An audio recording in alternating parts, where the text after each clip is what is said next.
ఆదిలాబాద్ జిల్లా వార్తల విషయానికి వస్తే జిల్లా కేంద్రంలోని కలెక్టర్ కార్యాలయం ఎదుట వికలాంగుల హక్కుల పోరాట సమితి ఆధ్వర్యంలో దివ్యాంగులు ధర్నా చేపట్టారు. కాంగ్రెస్ పార్టీ ఎన్నికల సమయంలో 6,000 పెన్షన్ ఇస్తామని మాట తప్పిందని, కాంగ్రెస్ ప్రభుత్వం ఏర్పడి 11 నెలలు గడుస్తున్నా కాంగ్రెస్ ప్రభుత్వము తమకు పెన్షన్ ఇవ్వడంలో నిర్లక్ష్యం వహిస్తుందని ఆగ్రహం వ్యక్తం చేశారు. తమతో పాటు ఇటు వృద్ధులకు, వితంతులకు మాట ఇచ్చిన కాంగ్రెస్ పార్టీ తమ పట్ల నిర్లక్ష్యం వహిస్తుందని ఈ సందర్భంగా దివ్యాంగులు ఆందోళన వ్యక్తం చేశారు.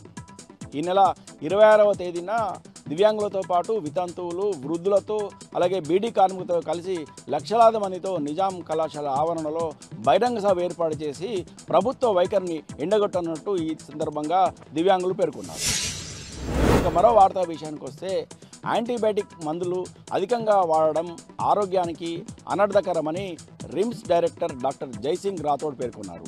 ఈరోజు ప్రపంచ యాంటీబయాటిక్ మందుల నివారణ దినోత్సవం సందర్భంగా రిమ్స్ మెడికల్ కళాశాల నుంచి కలెక్టర్ కార్యాలయం వరకు ర్యాలీ నిర్వహించారు.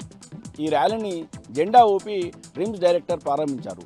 ఈ ర్యాలీలో నర్సింగ్ విద్యార్థులతో పాటు మెడికల్ కళాశాల విద్యార్థులు పాల్గొన్నారు. ఈ సందర్భంగా ప్రజలకు యాంటీబయాటిక్ మందుల వాడకంపై అవగాహన కల్పించారు.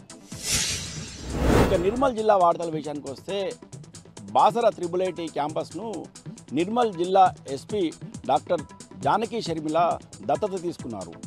ఇటీవల బాసర త్రిబుల్-ఐటీలో వరుసగా కొనసాగుతున్న ఆత్మహత్యల నేపథ్యంలో ఈ నిర్ణయం తీసుకున్నట్టు జిల్లా ఎస్పీ జానకి షర్మిల తెలిపారు. త్రిబుల్-ఐటీ విద్యార్థులలో ఆత్మస్థైర్యం నింపడానికి అలాగే వారి సమస్యలను పరిష్కరించడానికి తాను ఈ దత్తత కార్యక్రమాన్ని చేపట్టినట్టు వివరించారు.